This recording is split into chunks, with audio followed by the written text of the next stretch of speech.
వారసులగుటకు నేనేమి చెయ్యాలి ప్రశ్న. అందుకే యేసుక్రీస్తు వారు ఏమంటున్నారంటే అసలు ధర్మశాస్త్రంలో పరిశుద్ధ గ్రంథంలో బైబిల్లో ఏమి రాయబడి ఉన్నది? నువ్వేమి చదువుచున్నావు? అసలు బైబిల్ నిత్య జీవం ఎక్కడ చెప్పకుండా యోహాను పత్రికలో లేఖనములలో నిత్య జీవము గలదు అంటారా?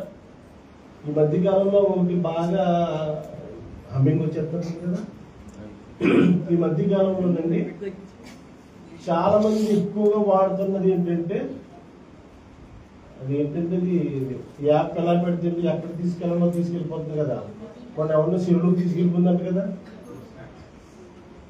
గూగుల్ మ్యాప్ నాకు తెలియదు, చెప్పండి పర్లేదు. మ్యాపా? మ్యాప్ అంటే ఏం మ్యాప్? అది కాదు, మ్యాప్ కాదు, రూట్ మ్యాపా? Route map. దేవునికి స్తోత్రం కలుగునుగా. మొన్న మధ్యకాలంలో ఎవరో లారీ డ్రైవర్ రూట్ మ్యాప్ చూసుకుంటే ఎందుకు తీసుకెళ్ళిపోతుందంటే చెప్పండి, నిజంగానే శివుడికి తీసుకెళ్ళిపోయిందా? ఇప్పుడు ఒక ప్రయాణం, ఒక తెలియని ప్రదేశానికి వెళ్ళడం చాలా సులభం. ఇప్పుడు సులభమైపోయింది మొబైల్ వచ్చిన తర్వాత.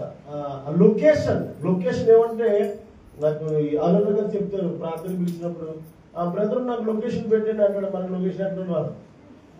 అప్పుడు తెలిసి చెప్తారు లొకేషన్ కరెక్ట్ అంటారు. ఆ లొకేషన్ చూసుకుంటూ ఆ మొబైల్ ఎక్కడ తీసుకొచ్చేస్తుందంటే కరెక్ట్ గా స్పాట్ కి తీసుకొచ్చేస్తుంది. దేవునికి స్తోత్రం చెప్పలేదు. అర్థమవుతుందా? ఇక్కడ లేఖనములలో ఏముందంట? నిత్య జీవం ఉందంట. బాగా వినండి. ఇప్పుడు యేసుక్రీస్తు వారిని ప్రశ్న అడుగుతున్నటువంటి ఆయన లేఖనముల మీద బాగా పట్టు ఉన్నవాడే. ఆయన అడుగుతున్నటువంటి ప్రశ్న ఏంటంటే, బోధకుడా, నిత్య జీవమునకు వారసుడగుటకు నేనేమి చేయవలెనని యేసుక్రీస్తు వారిని శోధించుచు అడిగెదను. అందుకే యేసుక్రీస్తు వారు అంటున్నారు, అసలు వాక్యము మంది వ్రాయబడి ఉన్నది. నువ్వు రోజు చదువుతావు కదా, ఏంటి వాక్యములో నిత్య జీవం గూర్చి లేదా? వాక్యములో నిత్య జీవమును గూర్చి వ్రాసి ఉంది కదా. అసలు నీకేం అర్థమైంది? లేఖనములు నువ్వెంత బాగా ధ్యానిస్తున్నావు, చదువుచున్నావని యేసుక్రీస్తు వారు ఆ బోధకుడిని అడిగాడట. ఆ యొక్క ధర్మశాస్త్రోపదేశకుడిని అడిగాడట. అతడు చాలా సంతోషంగా, ధర్మశాస్త్రోపదేశం తెలిసిన వాడికి, బైబిల్ తెలిసిన వాడికి ఆటోమేటిక్గా ఏమొస్తుంది అంటేనండి, చెప్పండి, వెరీ గుడ్, గర్వం వస్తుంది. ఏమొస్తుంది? గర్వం. నాకు అన్నీ తెలుసు. వీడు చాలా గర్వంగా వెంటనే ఏమని సంబంధిస్తున్నాడంటే, అందుకతడు ఆ ధర్మశాస్త్రంలో నిత్య జీవం కోసం ఏముందంటే, నీ దేవుడైన ప్రభువును పూర్ణ హృదయముతోను, పూర్ణ మనస్సుతోను, నీ పూర్ణ శక్తితోను, నీ పూర్ణ తెలివితేటలతోను ప్రేమింపవాలని. చాలమ్మా, ప్రేమింపవాలని ఉందట. ధర్మశాస్త్రంలో ఏముందంటమ్మా? పూర్ణ హృదయంతో దేవుని ఎలా ప్రేమించాలంటమ్మా? పాఠములలో క్రైస్తవులు తెలుసుకోవలసిన మొట్టమొదటి పాఠం ఇది.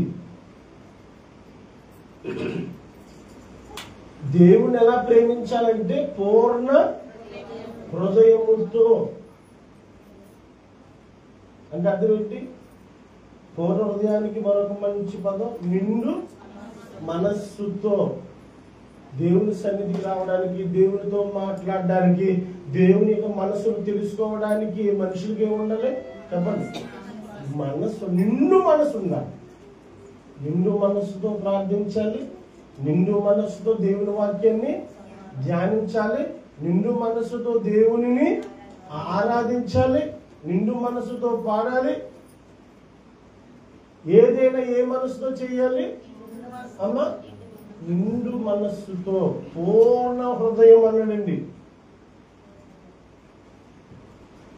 దేవుని ఎలా ప్రేమించాలంటమ్మా మనం? భూమి మీద ఉన్న వారందరూ దేవుని ఎలా ప్రేమించాలంటమ్మా?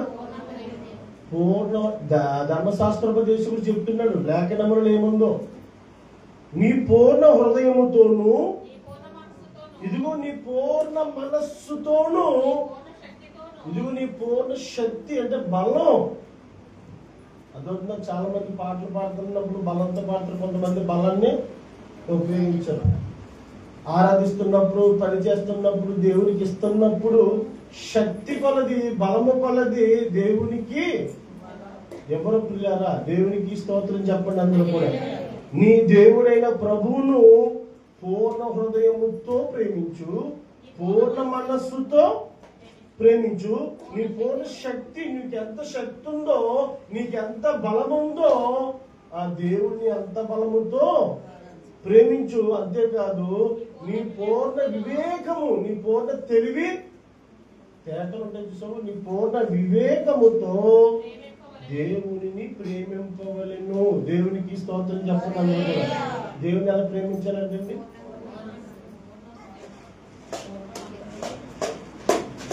ప్రతి ఒక్కరము కూడా మన ఇంటిని ఎలా ప్రేమిస్తాం? ఇంటిని ఎలా ప్రేమిస్తామండి?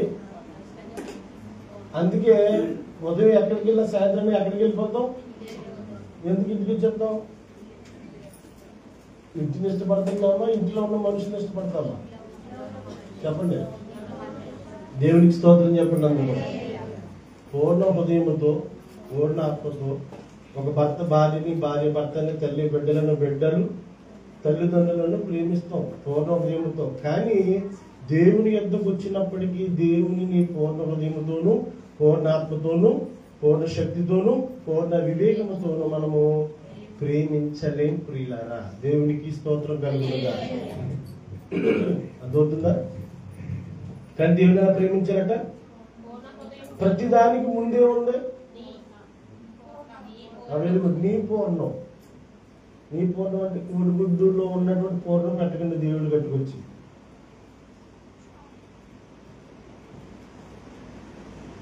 ఎందుకు నీ పూర్ణము, నీ పూర్ణ హృదయము, నీ పూర్ణము, నీ పూర్ణ మనస్సు, నీ నీ నీ అని ఎందుకు అంటున్నాడంటే, నీ నా అంతటికి క్రియేటర్ ఎవరు? దేవుడే. దేవునికి స్తోత్రం కలుగునుగా. ఈ మాటలకు మనకు అర్థం కావాలి. భక్తులు మాట్లాడతారు కదా, నీవు నన్ను కలుగు చేసిన విధమును చూడగా భయమును. ఒక పిల్లల పుట్టుక వెనకాల ఒక తండ్రి ప్రమేయం లేదు, ఒక తల్లి ప్రమేయము లేదు. దేవుడు ఇవ్వాలనుకున్నాడు, ఇచ్చాడు. నీ హస్తములు నాకు అవయవ నిర్మాణము చేశాను అంటున్నాడు భక్తుడు. దేవునికి స్తోత్రం కలుగునుగా. గనుక సమస్తాన్ని కలుగు చేసిన వాడు దేవుడే. నిన్ను నన్ను ఈ తరముల్లో ఈ రీతిగా, ఈ తరములో ఉన్న వారికి అనేకులను దేవుని యొక్క సత్యం మార్గం నడిపించడానికి జగత్తుకు పునాది వేయబడక మునిపే మనలను ఆయన దయా సంకల్పం చెప్పి మనం ఏం చేశాడు? ప్రేమించి ఏర్పరుచుకున్నాడు. ప్రియులరా, దేవునికి స్తోత్రం కలుగునుగా. నీ కోసం నా కోసము ఆయనకున్న ఆలోచన ఎప్పటిది కాదు. జగత్తుకు పునాది వేయబడక మునిపే మనందరి కోసము ఆయన ఆలోచించాడట. దేవునికి స్తోత్రం చెప్పండి అందరూ కూడా. గనుక దేవుని ఎలా ప్రేమించాలంటే నీ పూర్ణ హృదయముతోను, నీ పూర్ణ శక్తితోను, నీ పూర్ణ వివేకముతోను, నీ పూర్ణ మనస్సుతోను ప్రేమింపవలెను అనియు. తర్వాత నిన్ను వలె నీ పొరుగువానిని ప్రేమింపవలెనని రాయబడి ఉన్నది అని చెప్పాడట. ఎవరు చెప్పారు? ధర్మశాస్త్రోపదేశకులు చెప్పారు. ఎవరికి చెప్పారు? యేసుక్రీస్తు వారికి చెప్పాడు. ధర్మశాస్త్రోపదేశకుడు ఎవరిని? మనకలాగా వాక్యాన్ని చదివేవాడే గాని, మనకలాగా వాక్యాన్ని వినేవాడే గాని వాక్యానుసారమైన జీవితమును జీవించేవాడు కాదు. దేవునికి స్తోత్రం చెప్పండి అందరూ కూడా. జీవించేవాడో కాదో యేసుక్రీస్తు వారు తెలియచేస్తారు. గమనించుదాం పిల్లరా. చదవమ్మా. నిన్ను వలె నీ పొరుగు వారిని ప్రేమింపవలెననియు లేఖనములలో రాయబడి ఉందట దేవుని ఎలా ప్రేమించాలో.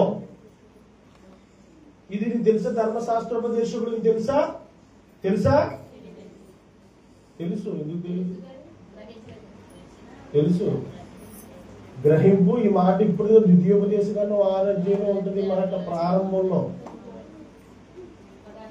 చదువుతుంది. ఫస్ట్ ద్వితీయోపదేశకాండం 6వ అధ్యాయంలో ఉంటుంది కదా, 6:5 తొందరగా. నీ దేవుడైన యెహోవాను నీ పూర్ణ హృదయముతోను, నీ పూర్ణ ఆత్మతోను, నీ పూర్ణ శక్తితోను నీ దేవుడైన యెహోవాను. దేవుని ఎలా ప్రేమించాలి? అండ్ ఈ రోజున దేవుని పిల్లలు దేవుడు ఎలా ప్రేమిస్తున్నారు చెప్పండి? అవసరాలకు ప్రేమిస్తారు. అంతేనా? ఇప్పుడు అవసరాలకే, అవసరం వచ్చినప్పుడు దేవుడు. అంతేనా? అవసరం వస్తే దేవుడు, అవసరం లేకపోతే దేవుడు కాదు. దేవునికి స్తోత్రం కలుగును కాదు. కానీ దేవుని ఎలా ప్రేమించాలంటే నీ పూర్ణ హృదయముతోనూ, నీ పూర్ణ ఆత్మతోనూ, నీ పూర్ణ శక్తితోనూ నీ దేవుని యెహోవాను ప్రేమింపవలెను. ఇది నీకే కాదు, ఈ మాటలు నీతో ఆగిపోకూడదు. తర్వాత నేను నీకు ఆజ్ఞాపించే ఈ మాటలు ముందెక్కడ దాచుకోవాలంటే మనందరం కూడా అండి హృదయంలో దాచుకోవాలి. ఏ మాట దాచుకోవాలి హృదయంలో చెప్పండి? హృదయంలో దాచుకోవాల్సిన మాట ఏంటి? దేవుని ఎలా ప్రేమించాలి? నిన్ను నన్ను సృష్టించిన సృష్టికర్తను ఎలా ప్రేమించాలి? నీకు నాకు అవయవములను నిర్మాణం చేసిన దేవుని, ఆత్మకు తండ్రి అయిన దేవునిని ఎలా ప్రేమించాలి? పూర్ణ హృదయముతోను. దేవునికి స్తోత్రం చెప్పండి అందరూ. ఇదిగో ఈ మాటలు వినండి. ఈ మాటలు యాజకులకే కాదు, ఇశ్రాయేలీలకే కాదు, అందరికీ కూడా. యాజకులకు, ఇప్పుడు చెబుతున్న ఈ మాటలు నేను పాటించాలి, వింటున్నా మీరు పాటించాలి. అంతే కదా. మనం ఈ మాటలు ఎక్కడ దాచుకోవాలంట? నేను నీకు ఆజ్ఞాపిస్తున్న ఆజ్ఞ ఏంటిది? అంటే దేవుని పూర్ణ హృదయంతో, పూర్ణాత్మతో, పూర్ణ శక్తితో ప్రేమించడం ఏంటిది? ఆజ్ఞ. నేను నీకు ఆజ్ఞాపించే ఈ మాటలు ముందు మన హృదయములలో ఉండాలట. దేవునికి స్తోత్రం చెప్పండి అందరూ కూడా. ఎక్కడ ఉండాలండి? ముందు దేవుని ఎలా ప్రేమించాలో అన్న విషయాన్ని మనం తెలుసుకుని ఆ మాటలను మన హృదయములలో భద్రపరుచుకోవాలట, ఉంచుకోవాలట. తర్వాత అంతేకాదు, నీవు నీ కుమారులకును వాటిని అభ్యసింపచేయి, నేర్పించు. ఏమి నేర్పించాలి?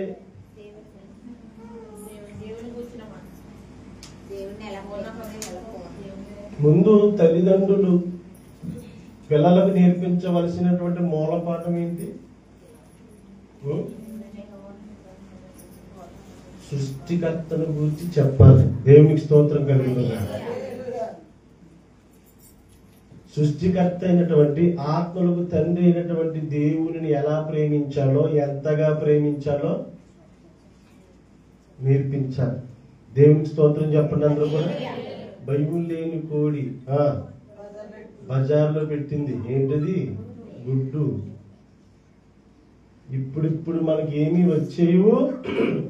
ఇప్పటికిప్పుడు మన పిల్లలు, మీ భర్తలు, మీ భార్యలు, మీ సంతానం ఇప్పటికిప్పుడు లోబడిపోవాలి, మెరిసిపోవాలంటే ఇది పని అయ్యేది కాదు. దాని వెనక పడవలసిన కష్టం అంతా ఎంత కాదు. దేవుడు అంత తోడే సింహాసనాన్ని వదిలేసి వచ్చేసాడు. ఏం వదిలేసాడు? ఒక పూట డ్యూటీ మనం ఒక పూట మన పిల్లల కొరకు వాళ్ళకి దేవునిలో నడిపించుకోవడం కొరకు ఒక పూట డ్యూటీ మానుకుని వాళ్ళకి కొన్ని మాటలు చెప్పడానికి మనకి ఏముండదు, సమయం ఉండదు. ఆయన ఏం విడిచిపెట్టి వచ్చేసాడు? సింహాసనం. దేవునితో సమానముగా నుండుట విడిచిపెట్టకూడని భాగ్యమని ఎంచి, తెలుసా మీకు ఎలా వచ్చేసాడు? దరిద్రుడిగా దీనుడిగా వచ్చేసాడు. దేవునికి స్తోత్రం చెప్పండి అందరూ కూడా.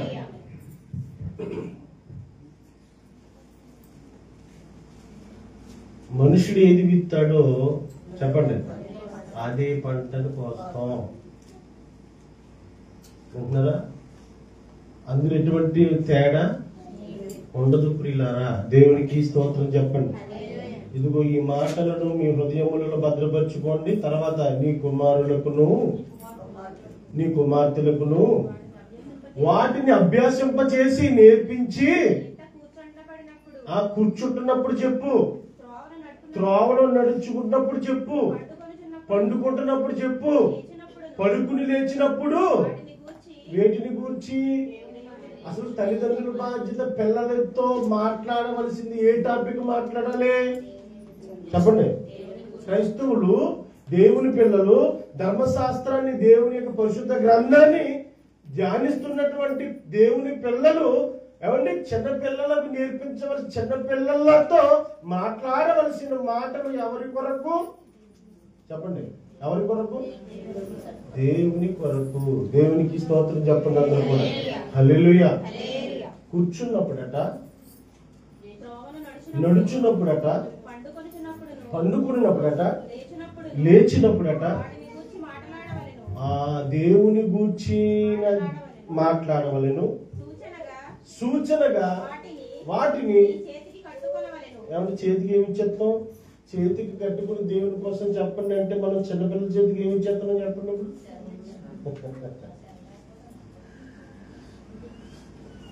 ఏమి ఇచ్చేస్తున్నాం? సెల్ ఫోన్ ఇచ్చేస్తున్నాం. నేను మళ్ళీ చెప్తున్నాను, భూమి మీద ఉంది ఒక సామెత ఏంటంటే, పిల్లలు తప్పు చేస్తే పిల్లల తప్పు అంటారా, పిల్లల కన్నా తల్లిదండ్రులు తప్పు అంటారు? చెప్పండి. ఆలోచించండి, నన్ను అపార్థం చేసుకోకండి. ముందుగా స్టేషన్ ఎవరు పిలుస్తారు? అమ్మా నీవెవరు తాలూకా అడుగుతారా? ఎందుకు తాలూకా ఆలోచన ఎందుకు అడుగుతారు అంటే, నీ తల్లిదండ్రులు నిన్ను నన్ను పెంచవలసినటువంటి క్రమంలో సరిగా పెంచలేదు, అందుకే అడుగుతారు. నీవెవరి తాలూకా, వాళ్ళెవరు తాలూకా. మంచి చేసినా కూడా ఏమడుగుతారు తెలుసా? నువ్వు తాలూకా అని అడుగుతారు. ఘనత అయిన వెళ్ళేది తల్లిదండ్రులకే చెప్పండి, ఘనహీనత అయిన వెళ్ళేది తల్లిదండ్రులకే. దేవునికి స్తోత్రం చెప్పండి అందరూ కూడా. అర్థమవుతుందా? తల్లిదండ్రులకి దేవుడు చెబుతూ కూర్చుంటున్నప్పుడు, నిల్చుంటున్నప్పుడు, నడుచున్నప్పుడు, పండుకుంటున్నప్పుడు కూడా దేనికోసం చెప్పాలంటే విన్నారా? దేవుని ఎలా ప్రేమించాలో చెప్పాలట. ఇంతకు చెప్పాల్సింది దేనికోసం? నీకు తాతయ్య బయటికి వెళ్ళారు, బొమ్మలు కొనమని చెప్తేనే, ఏం కొనమని చెప్తాను, ఇవన్నీ ఉంటాయి మానవ జీవితంలో కామనే. కానీ వీటన్నిటికంటే ముందుగా మనం వారి యొక్క మనసులో, హృదయంలో విత్తవలసినటువంటి బీజం ఏమిటంటే దేవుని గురించి చెప్పాలి. దేవుని ఎలా ప్రేమించాలి? నీ పూర్ణ హృదయంతోను, నీ పూర్ణాత్మతోను, నీ పూర్ణ శక్తితోను. ఎవరి దేవుడు, ఎవరి దేవుడు అని చెప్పాలి నా పిల్లలకి? నీ దేవుడు, నా దేవుడు, నీ దేవుడు కూడాను. నాకు దేవుడైనా నీకు దేవుడే. మనమే మన పిల్లలకి చెప్పాలి. దేవునికి స్తోత్రం కలుగునుగా. చాలా మందికి చేసినారా దేవుని ఎలా ప్రేమించాలో కూడా ఇప్పటికి ప్రజెంట్ స్టిల్ ఇప్పటికీ కూడా చాలా మంది క్రైస్తవులకు దేవుని ఎలా ప్రేమించాలో చాలా మందికి తెలియదు ప్రియులారా. ఈ ధర్మశాస్త్రోపదేశకుడు కూడా తెలియదు.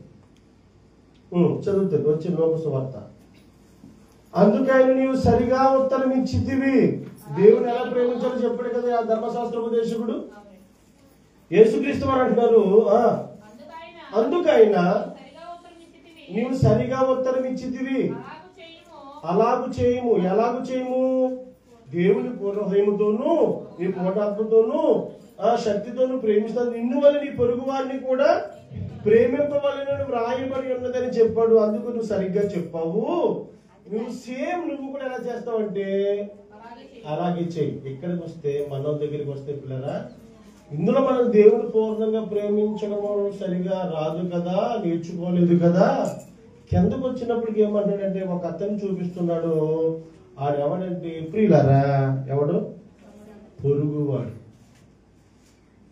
దేవుణ్ణి ప్రేమించడం కాదు, నిన్ను వలే నీ పొరుగు వారిని కూడా ప్రేమించు అన్నాడు. అందుకు యేసు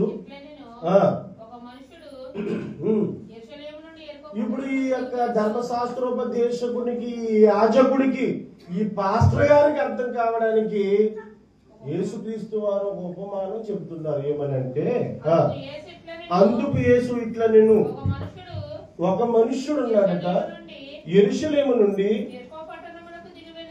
యెరికో పట్టణమునకు దిగి వెళ్ళొచ్చు, దొంగల చేతిలో చిక్కాడట. వారు ఒక ఆయనటండి ఎక్కడి నుంచి, యెరూషలేము నుంచి అట యెరికో పట్టణానికి ప్రయాణమై వెళుతున్నాడట. ఇప్పుడు ఈ యొక్క ప్రయాణికుడు ప్రయాణిస్తూ ఉన్నప్పుడు దొంగలు వచ్చారట. ఎవరు వచ్చారటమ్మా? దొంగలు వచ్చి దొంగల చేతికి చిక్కాడట. ఇప్పుడు ఈ దొంగలు ఏం చేశారంటేనట, ఆ యొక్క బాటసారి యొక్క బట్టలన్నిటినీ దోచేసుకున్నారట. వంటి మీద ఏమి లేవు అమ్మా, వస్త్రములు లేవు. ప్రయాణిస్తున్నటువంటి అతని దగ్గర ఉన్నటువంటి ధనము, పొలం, ఇసాము ఉంటాయి కదండి, వాటన్నిటిని కూడా వాళ్ళు ఏం చేశారట, దోచేసుకున్నారట. దోచేసుకుని ఏం చేశారట, అతన్ని కొట్టేశారట. కొర ప్రాణము, ప్రాణం ఎక్కడుంది అంటే చావు బ్రతుకుల మధ్య ఉన్నాడట. ఎక్కడ? ఒక దారిలో ఒక మనిషి ఉన్నారండి. యెరూషలేము నుండి యెరికోకి ప్రయాణమే కొనసాగుతున్నప్పుడు దొంగల చేతికి చిక్కితే దొంగలు వస్త్రాలను దోచేసుకుని, అతనున్న దగ్గర సమస్తాన్ని దోచేసుకుని, తన దేహాన్ని గాయము చేసేసి కొర ప్రాణం ఉన్నంతగా వదిలిపెట్టేసి వెళ్ళిపోయారట. ఇప్పుడు అతని పరిస్థితి ఏంటంటే, ఒక మనిషి పరిస్థితి ఏంటంటే, చావు బ్రతుకుల మధ్య కొట్టుకుంటున్నాడు. ఎవరు? వెరీ గుడ్, ఒక బాటసారి. సందర్భం అర్థమైందమ్మా మీకు? ఒక ప్రయాణికుడు ఎలా కొట్టుకుంటున్నాడమ్మా? కొర ప్రాణంతో కొట్టుకుంటున్నాడు. ఇప్పుడు కొర ప్రాణంతో కొట్టుకుంటుంటే అడ్డుగా ఒక ఆయన వచ్చాడట. చదువు. అప్పుడు ఒక యాజకుడు త్రోవను వెళ్తున్నాడట. యాజకుడు ఎలా ఉంటాడు చెప్పండి? యాజకుడు అంటే ఎవరు చెప్పండి అమ్మా? దేవుడా? మీరు పాస్టర్ అని చెప్పింది. ఇంకా పాస్టర్ గారు తెలుగు దైవజనుడు, ఇది ఇంకా బాగుంది. సేవకుడు, మీ పిండాకుడు. ఏంటి ఈ బతుకి ఇన్ని ఉన్నాయా? ఈ బతుకి ఇన్ని ఉన్నాయా? ఒక దైవజనుడు అంటే టిప్పు టప్పుగా నిలువుటంగి ఇసుకుని మరి ఎక్కడికి వెళ్తున్నాడు? యెరూషలేము నుండి యెరికోకి బాటసారి వెళ్తుంటే యెరూషలేముకి ఒక యాజకుడు వెళ్తున్నాడట. యాజకుడు ఎందుకు వెళ్తున్నాడు? యాజకుడు వెళ్ళే పని ఏంటి? దాసం కొట్టుకు వెళ్తాడా? యాజకుడు ఎక్కడికి వెళ్తాడు? సువార్తకో లేకపోతే దేవుని మందిరానికో వెళ్తాడు. మరి దేవుని మందిరానికి మనం మంచిగా నిలువటంగి చేసుకుని ఏమండి చక్కగా వెళ్తాం కదా. వెళుతూ ఉన్నాడట. చదువమ్మా.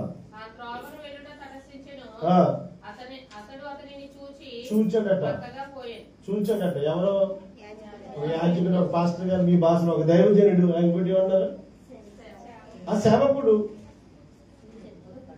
ఒక బోధకుడు వెళ్తున్నాడట. చూశాడట. ఇలాగా ఏం చేశాడట? చూశాడట. ప్రక్క నుంచి వెళ్ళిపోయాడట. ఈయన ఎవరని చెప్పుకున్నాం? యాజకుడు, సేవకుడు, పాస్టర్ గారు. పట్టించుకోలేదట, వెళ్ళిపోయాడట. తర్వాత అలాగే లేవీయుడు, ఈయనెవడు? ఈయన దేవుని మందిరములో మందసములో పని వాడే. ఆయన పెద్ద పాస్టర్ గారు అనుకోండి, తన చిన్న దైవజనుడు అనుకుంటారు, కొని మీ ఇష్టం అనుకోండి. లేవీయుడు ఇతను కూడా అదే దారిలో వెళ్తున్నాడట. ఆ చోటుకు కూడా వచ్చి చూశాడట. ఆడు చూశాడు, కొరపేనంతో కొట్టుకుంటున్నాడు. ఈడు చూశాడు, కొర్రపేనంతో కొట్టుకుంటున్నాడు. నో నో, మేము ఎవరికి దాసులం? ఎవరికి దాసులము? మేము దేవునికి దాసులం, కానీ మనుషులకి దాసులము మేము కాము. పట్టుకున్నచో ఏమంటుకుంటది? రక్తం పట్టుకుంటది. పట్టుకున్నచో ఏం పట్టుకుంటది? ఏమంటుకుంటది? మట్టి అంటుకుంటది. పట్టుకున్నచో వాడు ఎవరో తెలియదు, వాడి కులమో తెలియదు, వాడి గోత్రం తెలియదు, వాడి పిండపూడి ఏంటో తెలియదు. కాబట్టి ఆ నెట్టుకుంటే మాకేమొచ్చేస్తుంది? పాపం వచ్చేస్తుంది. మేము ఎవరము? యాజకులు. మేము దేవునికి మాత్రమే దాసులు, మనుషులకు కాదు అని యాజకుడు పోయాడట. లేవీయుడు కూడా పోయాడట. అర్థమైందా? ఆ యొక్క సహోదరుడేమో పరిస్థితి ఏంటమ్మా? కొర ప్రాణం, ఒంటి నిండా గాయాలు, మట్టిలో పడున్నాడు. ప్రాణమేమో కొర ప్రాణం. చావు బ్రతుకుల మధ్య మనిషి ఉంటే ఇక్కడ వీరికి ఏమడ్డొచ్చింది అమ్మా? అదవుతుందా? వెళ్ళిపోయినట్ట. అప్పుడు తర్వాత చదువుతుంది. అయితే ఒక సమరయుడు ప్రయాణమైపోవచ్చు. సమరయుడు అంటే ఎవరు? ముందు ఇద్దరు యూదులే కదా. ముందు ఇద్దరు యూదులు, ఒక లేవీయుడు, ఒకడేమో యాజకుడు. ఇప్పుడు సమరయుడి మీద అప్పుడు యూదుల యొక్క ఉద్దేశం ఏంటి?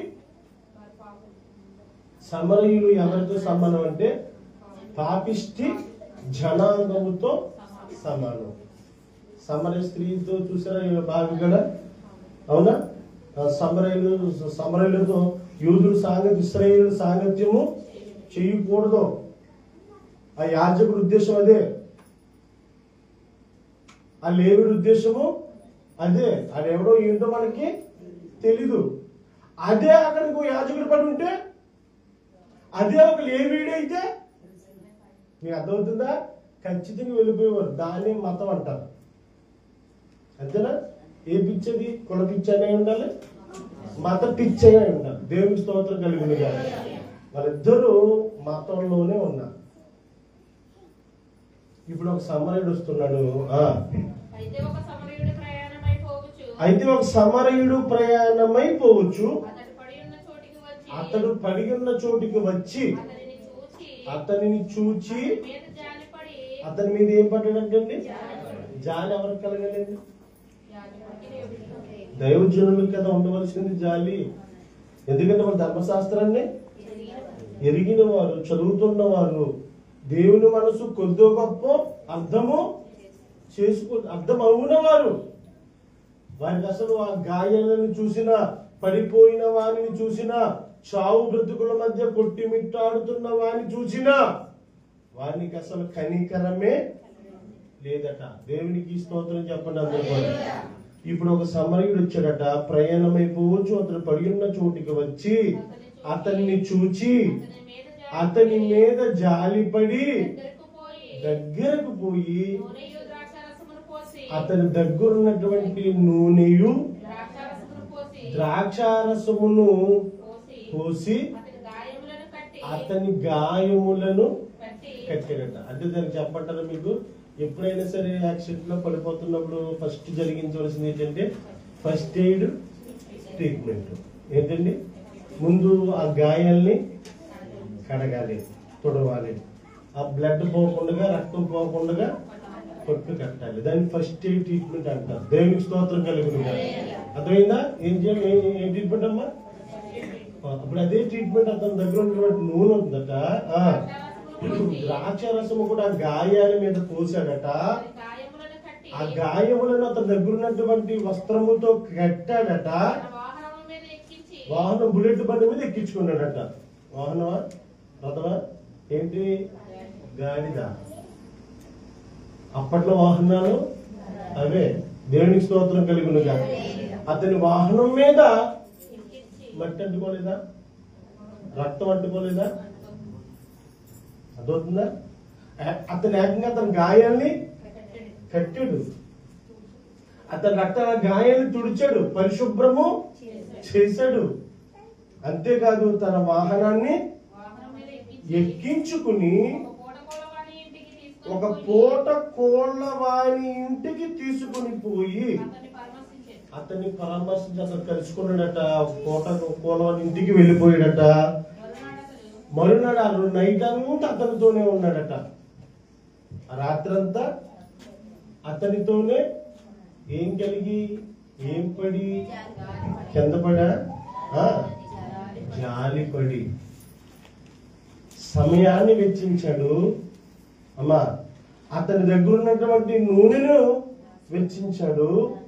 అతని దగ్గర ఉన్నటువంటి ద్రాక్షారసాన్ని ఖర్చు చేశాడు. ఎవరి కొరకు? అతని ఊరు తెలీదు, అతని పేరు తెలీదు, అతని వాడ తెలీదు. మనిషిని మనిషిగా మాత్రం చూశాడు. దేవునికి స్తోత్రం చెప్పండి అందరూ. ఎవరు కనిపించారు ఇప్పుడు? మనిషిని మనిషిగా చూశాడు. ఒక పూట కోళ్ళవానింటికి పోయి ఒక రాత్రంతా కూడా అతనితో ఉండి మరునాడు అతడు మళ్ళా చూడండి నూనె ఇచ్చాడట. చెప్పండి. ద్రాక్ష రసముతో కట్టు కట్టాడట. మరలా 2 దేనారములు అంటే ఇంచుమించు ₹1 ఇచ్చాడట.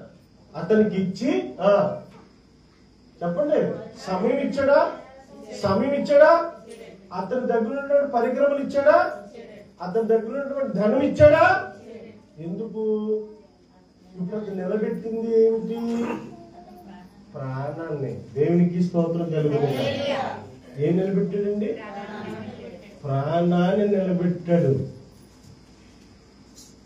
యాజకుడు ఎక్కడికి వెళ్తున్నాడు? దేవుడి దగ్గరికి. లేవీయుడు ఎక్కడికి వెళ్తున్నాడు? ఆరు దేవుడి దగ్గరికి వెళ్తున్నాడు. మేము దైవజనులము, దైవ సేవకులము, మేము దేవునికి మాత్రమే దాసులము, మేము మనుషులకు దాసులము కాము అనుకునే భ్రమలో ఉన్నటువంటి యాజకులు, భ్రమలో ఉన్నటువంటి లేవీయులు ఆనాడు ఉన్నారు, ఈనాడు కొక్కుల్లోలుగా కూడా ఉన్నారు. ప్రియులారా, దేవునికి స్తోత్రం చెప్పండి అందరూ కూడా. చదవమ్మా. 2 దేనారములు తీసి ఆ పూట కోళ్ళవానికి ఇచ్చి, ఇతన్ని చూసుకో, బాగా చూసుకో, ఇతను బాగా పరామర్శించు, అతనికి ఏది అవసరమో నువ్వు జాగ్రత్తగా చూసుకో. ఒకవేళ నేను ఇచ్చింది కాక నీకు ₹1 ఇచ్చాను, అది కాక ఎడిషనల్ గా నీవేమైనా ఖర్చు పెడితే చెప్పు, నేను వెళ్తున్నాను కదా, మరలా వస్తాను, వచ్చి నేను ఎంత ఖర్చు పెట్టావో అంతా నీకు ఇచ్చేస్తాను అని చెప్పి వెళ్ళిపోయాడట. కాగా దొంగల చేతిలో చిక్కిన వానికి ఈ ముగ్గురులో ఎవరు పొరుగువాడాయనని అని ధర్మశాస్త్రోపదేశకుని అడిగాడు యేసుక్రీస్తు. ఇప్పుడు ముందు చెప్పండి, ధర్మశాస్త్రంలో ఏముందంటే ఆయన ఏం చెప్పాడు? నీ పూర్ణ హృదయముతోనూ, నీ పూర్ణ మనస్సుతోనూ, నీ పూర్ణ శక్తితోనూ, నీ పూర్ణ వివేకముతోనూ ఏం చేయమన్నాడు? ప్రేమించమని చెప్పాడు కదా. ఆ ముందు దేవుడి కోసం చెప్పిన తర్వాత కింద అంటున్నాడు, నిన్ను వల్లే నీ పొరుగు వాణిని ప్రేమించు. దేవునికి స్తోత్రం కలుగుతుంది. ఎంతకి పొరుగు వాడెవడు?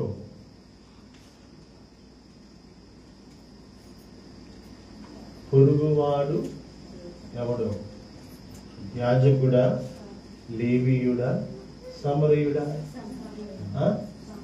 ఈ యాజకుడికి పొరుగువాడెవడు? ఈ లేవీయుడికి పొరుగువాడెవడు? సమరయుడు. ఎవరు పొరుగువాడు? సమరయుడు పొరుగువాడు. సమరయులతో యూదులు మాట్లాడరు, సమరయులతో ఇశ్రాయేలీయులు మాట్లాడరు. వారు ఎదుటి వారు పాపిష్టులు అనేటువంటి భావనతో వారు ఉన్నారు. దేవునికి స్తోత్రం కలుగును గాక. అర్థమవుతుందా? ఇప్పుడు యేసుక్రీస్తు వారు అడుగుతున్నారు, చదువుతండి. కాగా దొంగల చేతిలో చిక్కిన ఈ ముగ్గురిలో ఎవడు పొరుగు వాడాయని నీకు తోచుచున్నదని యేసును అడుగగా, అతని మీద జాలి పడిన వాడే. అంటే ఆ గాయాల పడి జాలి పడిన వాడు ఎవడు? ఇప్పుడు సమరయుడు. అందుకే యేసుక్రీస్తు వారికి ఒక పేరు, మంచి సమరయుడు. దేవునికి స్తోత్రం కలుగును. యేసుక్రీస్తు అందరికీ ప్రభు, కొందరికి కాదు. మేము క్రైస్తవులకు అనాథాశ్రమాలకే పంపుతాము, మేము క్రైస్తవులకే మేము చేస్తాము, మేము క్రైస్తవులకి ఇస్తామంటే నువ్వు ఇచ్చినట్టు ముస్లిమ్స్ కూడా ముస్లిమ్స్ చూసుకుంటారు. అర్థమవుతుందా? ఇంకా అర్థమవుతుందా? ఇందాక చెప్పారు ఎఫెసీ పత్రికలో, అందరిలోనైనా ఉన్నాడు. అర్థమవుతుందా పిల్లరా? ఇప్పుడు ఎవరు సమరయుడంటే చెప్తున్నాడు ఆయన. చదువు ఏం చెప్తున్నాడమ్మా?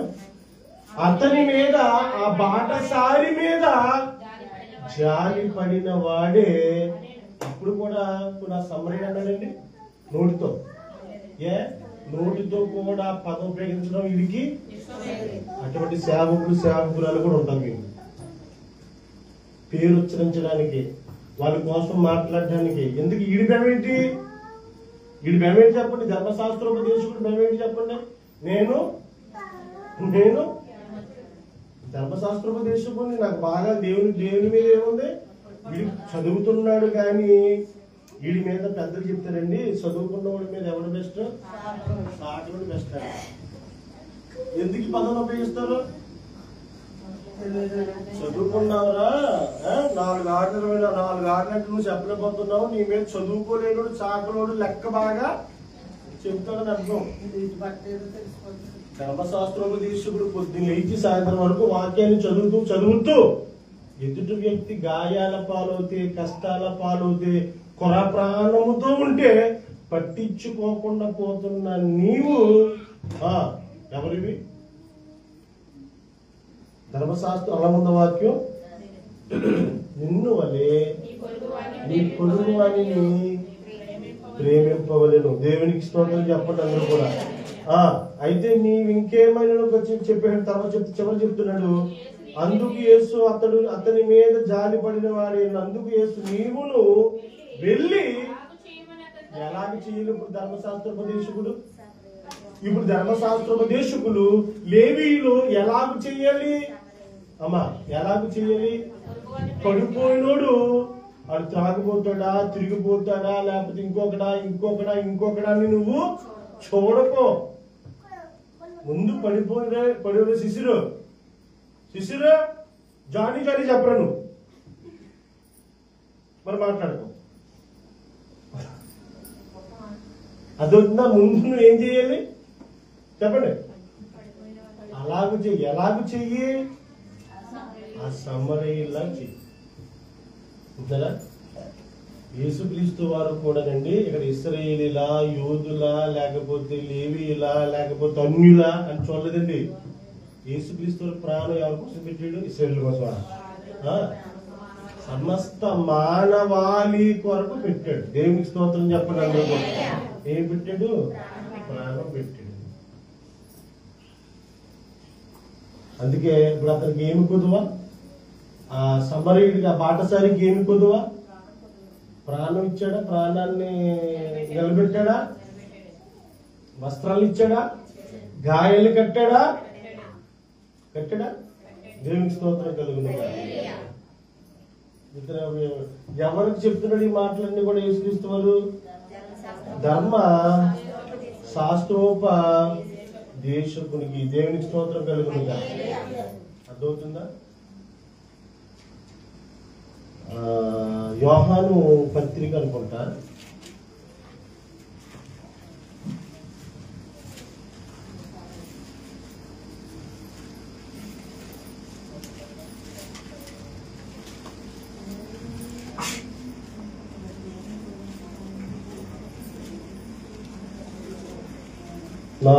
మొదటి యోహాను పత్రిక 4:20-21. ఎవడైనను ఎలాగా? ధర్మశాస్త్రోపదేశుడు ఎవరిని ప్రేమించాడు? లేవీయుడు ఎవరిని ప్రేమించాడు? దేవుని ప్రేమించుకున్నామని చెప్పుకుంటారు. మనం కూడా ఎవరిని ప్రేమిస్తున్నాం అమ్మా? దేవుణ్ణి ప్రేమిస్తాం, లేని వారిని ప్రేమించాం, వస్త్రహీనులను ప్రేమించాం, అంగహీనులను ప్రేమించాం, గుడ్డి వారిని ప్రేమించాం, కుంటి వారిని ప్రేమించాం. ఎవరిని ప్రేమిస్తాం? దేవుణ్ణి ప్రేమిస్తాం అంటాం కదా మనం. చదువుతాను. మొదటి యోహాను సువార్త 4:20-21. ఎవడైనను నేను దేవునిని ప్రేమించుచున్నాను అని చెప్పి తన సహోదరుని ద్వేషిస్తే, దేవుని ప్రేమిస్తాం. చెప్పండి, దేవుణ్ణి ప్రేమిస్తాం, సహోదరుణ్ణి ద్వేషిస్తాం. దేవుణ్ణి ప్రేమిస్తాం, తల్లిదండ్రులను ద్వేషిస్తాం. దేవుణ్ణి ప్రేమిస్తాం, అక్క చెల్లెలను ద్వేషిస్తాం. దేవుని ప్రేమిస్తాం, అత్తమామలను ద్వేషిస్తాం. దేవుని ప్రేమిస్తాం, పొరుగు వారిని ద్వేషిస్తాం. ఈ లెక్కలో ఉన్నవారు ఉన్నారా? దేవుని ప్రేమించడం వల్ల ఏ ఉపయోగము లేదు అని ఎవరు చెప్తున్నారు? ఏముంది అక్కడ? చదవమ్మా. ఎవడైనను ఇదిగో నేను దేవుణ్ణి ప్రేమిస్తున్నానండి. ఎవరిని ప్రేమిస్తున్నాను? నా ఫ్యామిలీ, నా కుటుంబీకులు, నా సహోదరులు, నా పొరుగు వారు ఏమైపోయినా నాకు పర్వాలేదు. నేనేంటో ఆయనకు తెలుసు, ఆయనేంటో నాకు తెలుసు. నువ్వే నేను, నేనే నువ్వు. గనుక ఇరుగు వారితో, పొరుగు వారితో, కుటుంబీకులతో, ఆ సంఘ సహోదరులతో మాకే విధమైనటువంటి సంబంధము, ప్రేమనురాగాలు మాకు వద్దు. నేను, నా ఫ్యామిలీ, దేవునికి స్తోత్రం కలుగునుగా. ఇంకోటి, నేను నా దేవుడు అని చాలా మంది దైవజనులేంటి, సంఘ పెద్దలేంటి, సంఘ విశ్వాసులేంటి, ప్రపంచ క్రైస్తవులందరిది ఇదే తీరు. దేవునికి స్తోత్రం చెప్పండి. అందరూ కూడా చదవమ్మా. ఇది ఎవరైనాను నేను దేవునిని ప్రేమించుచున్నాను అని చెప్పి తన సహోదరుని ద్వేషించిన ఎడల వాడు అబద్ధిగా, అసలు దేవుని ప్రేమించట్లేదండి. అదేం చెప్తున్నాడు? నేను దేవుని ప్రేమించట్లేదు కానీ అది ఎవరి పేరు చెప్పుకుంటున్నాడు? చెప్పండి, ఎవరి పేరు చెప్పుకుంటున్నాడు? దేవుని ప్రేమించుచున్నానని చెప్పుకుంటున్నాడు, తన సహోదరుని ద్వేషిస్తున్నాడు. అప్పుడు అందుకు ఆయన ఏమంటాడు తెలుసా? కళ్ళతో తాను సహోదరుడి యొక్క పరిస్థితిని చూస్తున్నటువంటి వాడు, తన తల్లిదండ్రుల పరిస్థితిని చూస్తున్నవాడు కళ్ళతో తన సహోదరుని, సహోదరురాలు, ఇరుగువారు, పొరుగువారు పరిస్థితులను కళ్ళారా చూస్తున్నటువంటి వాడు కనబడని మధ్యన చదవండి.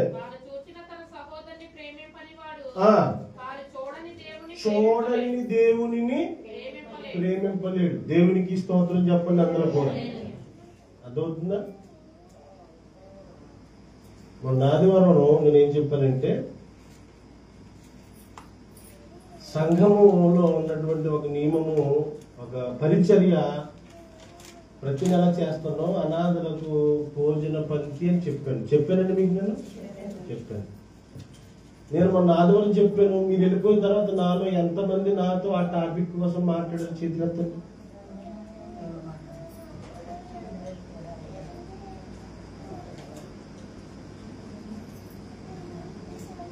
మాట్లాడండి.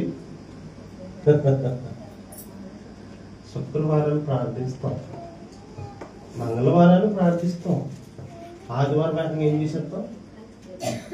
ఆరాధన చేసేస్తాం. మంచిదే, మంచిది.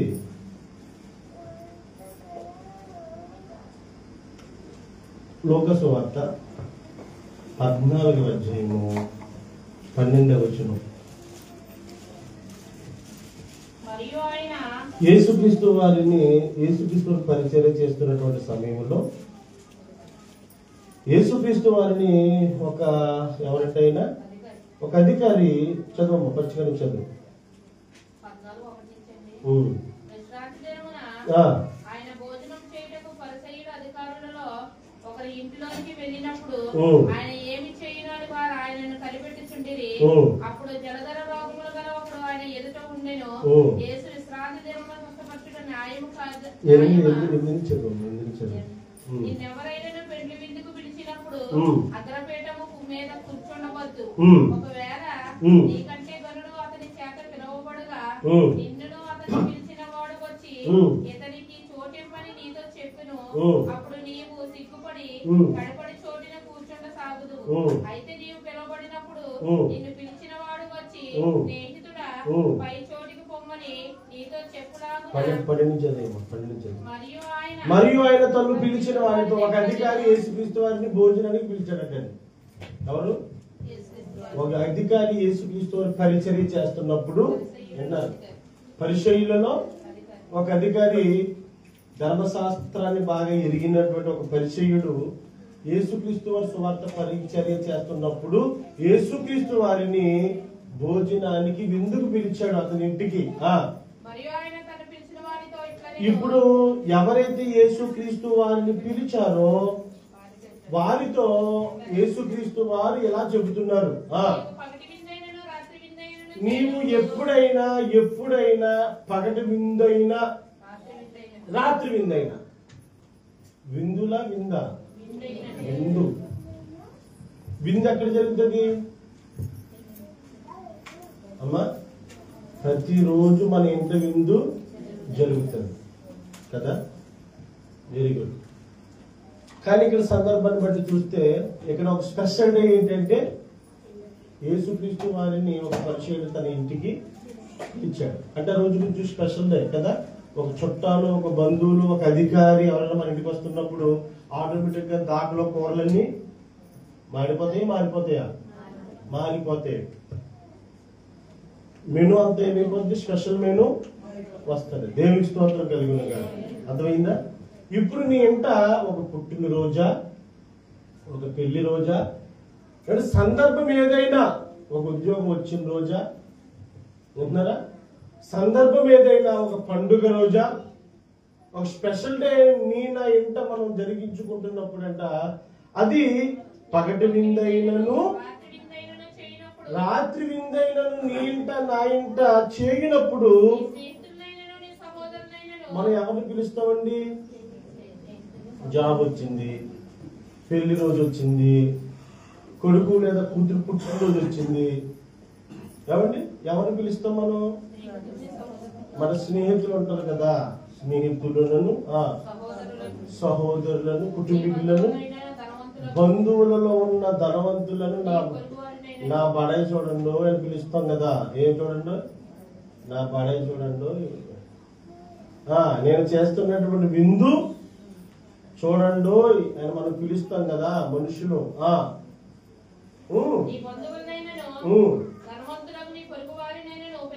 పిలవద్దు. ఎవరిని పిలవద్దు అంటున్నాడైనా?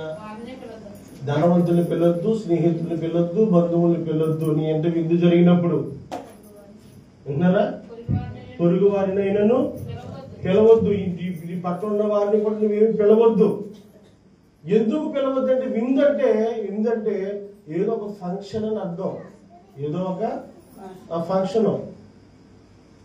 ఎవరిని పిలవద్దంటే ఇదిగో పై లిస్ట్ చెప్తున్నాడు. ఇరుగు వారి స్నేహితులు, సహోదరులు, బంధువులు, ధనవంతులు, నీ పొరుగు వారిని పిలవద్దు. వారు ఒకవేళ నిన్ను మరలా పిలుతురు. నువ్వు అతను పిలుస్తావు, నీ కూతురు పుట్టినరోజు అతను పిలుస్తావు, అతని కొడుకు పుట్టినరోజుకి అతను పిలుస్తాడు. నువ్వు వెళ్ళి 500 చెల్లిస్తావు, అతను వచ్చి 500 116 అతను పెడతాడు. ఏమైపోయింది అమ్మా? చెల్లు అయిపోయింది. కనుక మీరు ఎటువంటి ఆశలు ఏమి వేయొద్దు. మరి ఏం చేయము ప్రభు అంటే ఆయన అంటున్నాడు, అయితే నీ ఇంట నా ఇంట క్రైస్తవుని ఇంట ఏదైనా ఒక విందు జరిగినప్పుడు, సంఘములో గాని ఒక విందు జరిగినప్పుడు, అది రాత్రి అయినా పగలైనా సమయం ఏదైనా సరే ఎవరి పిల్లలంటే అమ్మా ఎక్కడ ఉంటారు వీళ్ళు? పేదలను, అంగహీనులు అంటే ఎవరు?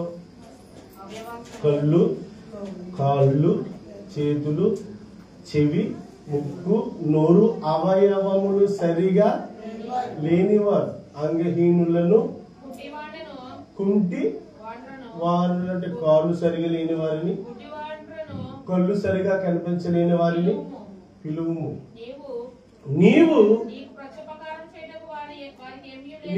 నీవు ఇచ్చిన దాన్ని నీకు రుణం తీర్చుకోవడానికి వాళ్ళ దగ్గర ఏమీ లేదు. గనుక నీవు ధన్యుడు. నువ్వు ఎప్పుడు ధన్యుడు? పెట్టినోళ్ళకి పెట్టినప్పుడా? మనం పెట్టిన వారు మనకి పెట్టలేనప్పుడు నీవు ధన్యుడవు. నీతి మంతుల పునరుత్థానమందు నీవు ఉపకారం పొందుకుంటావు. ప్రత్యుపకారం పొందుకుంటావు. నువ్వు ఖర్చు పెట్టేసింది ఏమీ కూడా వ్యర్థము అయిపోదు. దేవునికి స్తోత్రం కలుగునుగా. ఏమైపోదు? నువ్వు ఆ అంగహీనులకు ఎట్టింది, బేదలకు ఎట్టింది, కుంటివారికి ఎట్టింది, గుడ్డివారికి ఎట్టింది అమ్మా, ఏమైపోదట?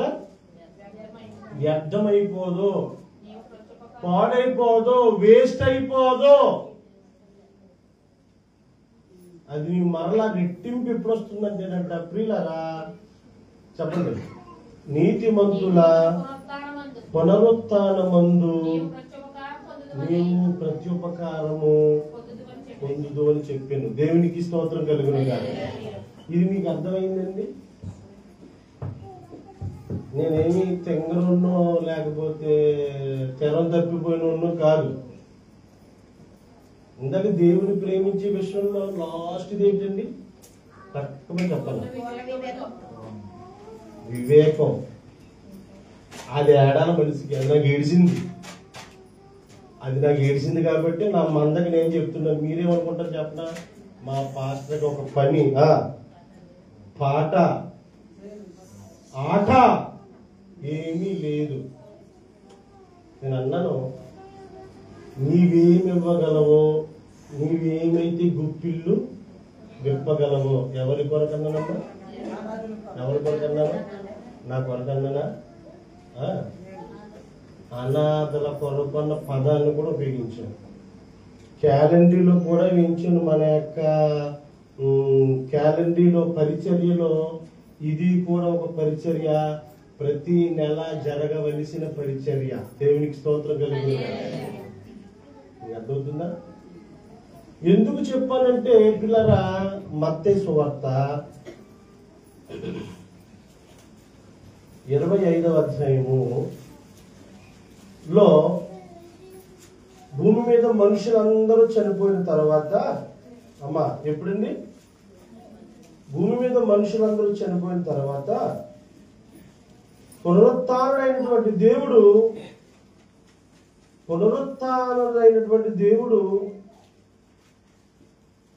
26 25 31 నుంచి చదువుతాడు. తన మహిమతో మనుష్య కుమారుడును. మనుష్య కుమారుడు అంటే ఎవరండి? ఎందుకు ధర్మశాస్త్రోపదేశకులతో మాట్లాడింది ఎవరండి? లోకసువార్త 14:12 పరిచర్యతో మాట్లాడింది ఎవరండి? మనిషి మరణం తర్వాత మనుష్య కుమారుడు మహిమతో వస్తున్న వారు ఎవరండి? మాట్లాడండి. యేసుక్రీస్తు వారండి. ముందు చెప్పింది ధర్మశాస్త్రోపదేశకుడితో చెప్పింది ఆయనే, పరిశుద్ధ అధికారితో చెప్పింది ఆయనే.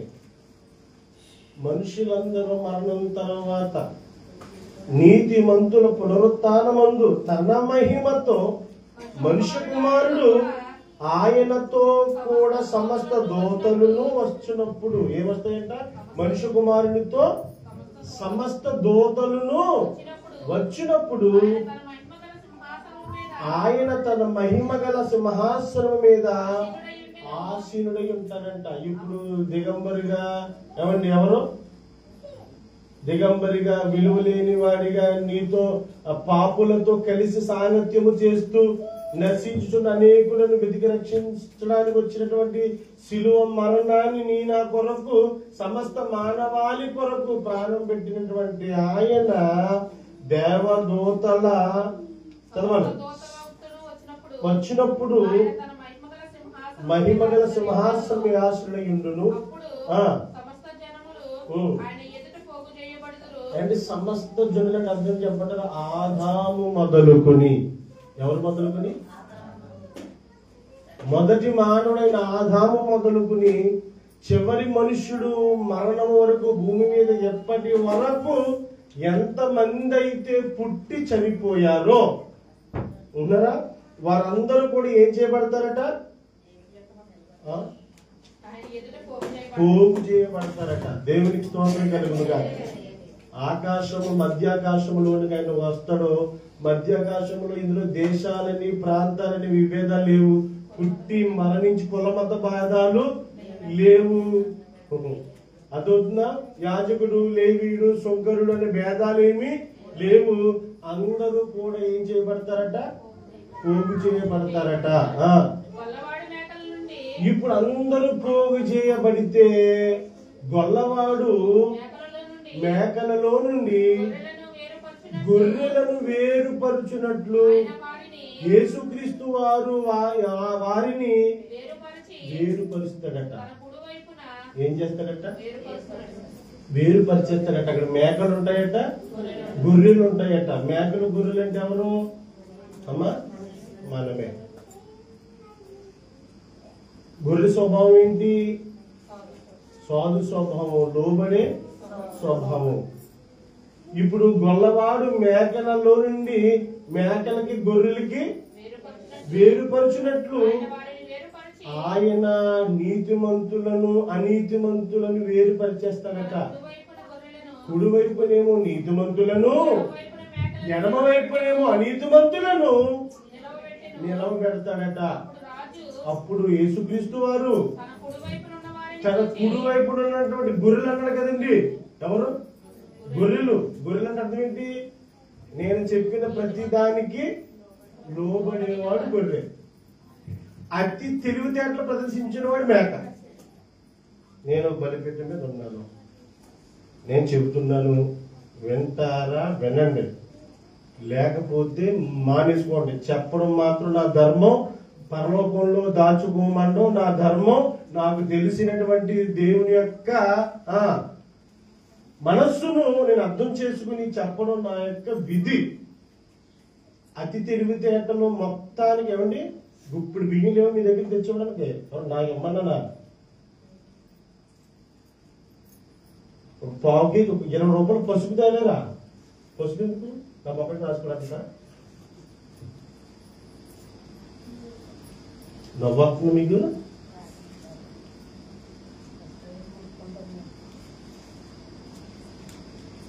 ఏమండి, ఒక భారం వద్దా? ఒక బాధ్యత వద్దా? నెలకు ఒక అనాథాశ్రమానికి సంఘం అంతా ఒక 70 మంది 4 చేతులు వేసుకుని ఒక 50 మంది అనాథాశ్రమాలను పోషించలేమా? ఇప్పుడు నీళ్ళు చూసారా? ఒకసారి మీరు ఆలోచించండి. మీకు మట్టి మెదలు అయిపోతున్నాయి మనుషులు. ఎన్ని హాస్పిటల్ ఉన్నాయండి? కాకినాడలో ఎన్ని హాస్పిటల్ ఉన్నాయి? మనం ఎక్కడ ఉన్నాం ఇప్పుడు? ఏ హాస్పిటల్ అని ఖాళీ ఉందా? ఓన్లీ ప్రభుత్వ హాస్పిటల్లోనే రోగులు ఉన్నారా? మనం ఎక్కడున్నాం? మనం ఎక్కడున్నాం? ఎందుకున్నాం? మనం పోటుగలమనా, పుణ్యాత్ములమనా? మనకంత సీన్ లేదు. ఆయన ఉచితమైన కృప. దేవుడికి స్తోత్రం కలుగుతుంది. చెక్ చేసుకోండి. కాకినాడ వెళ్ళండి, రాజమండ్రి వెళ్ళండి, అమలాపురం వెళ్ళండి, రాజేంద్రపురం వెళ్ళండి, వైజాగ్ వెళ్ళండి, బొంబాయి వెళ్ళండి, హైదరాబాద్ వెళ్ళండి, నేలపల్లి దగ్గర మరిచెట్టు దగ్గర ఒక హాస్పిటల్ ఉంటుంది, అక్కడికి వెళ్ళండి, జిప్మర్కి వెళ్ళండి. ఏ హాస్పిటల్కి వెళ్ళినా ఉన్నారా? ఏ హాస్పిటల్ కూడా ఏమి లేవంటే ఖాళీ లేవు. అదవుతుందా? ఇప్పుడు మనిషికి రోగాల బారిన పడుతున్న వారి సంఖ్య ఎక్కువ తక్కువ? చాలా ఎక్కువ. రేపు ఆదివారం మనం జీహెచ్కి ఒకసారి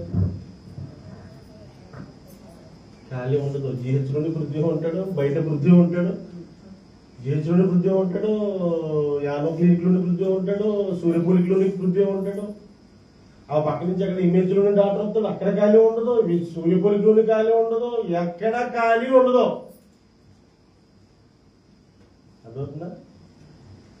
ఇంకా మనం ఈ రీతిగా దేవుని స్తుతిస్తూ మహిమపరుస్తూ ఆయన మాటలు వింటూ ఆయన ఆజ్ఞల ప్రకారం జీవించడానికి ఇంకా మనం ఈ రీతిగా నిలబెట్టుకున్నాడంటే దేవాది దేవుని యొక్క ఉచితమైన కృప. దేవునికి స్తోత్రం చెప్పండి.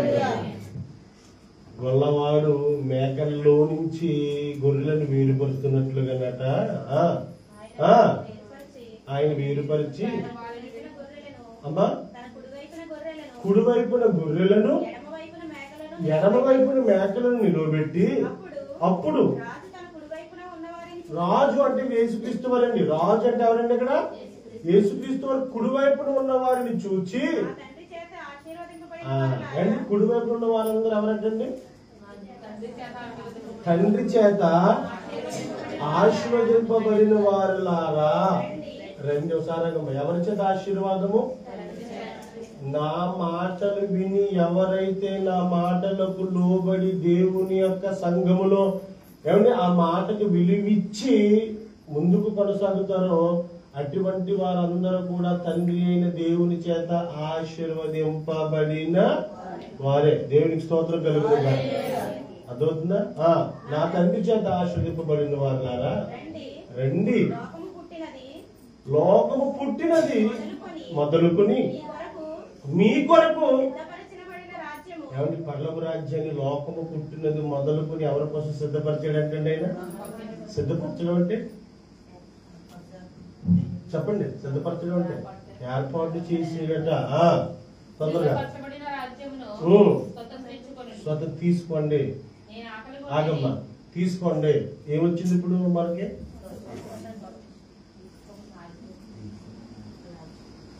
మీరు వాక్యం వినలేదు ఫస్ట్ నుంచి.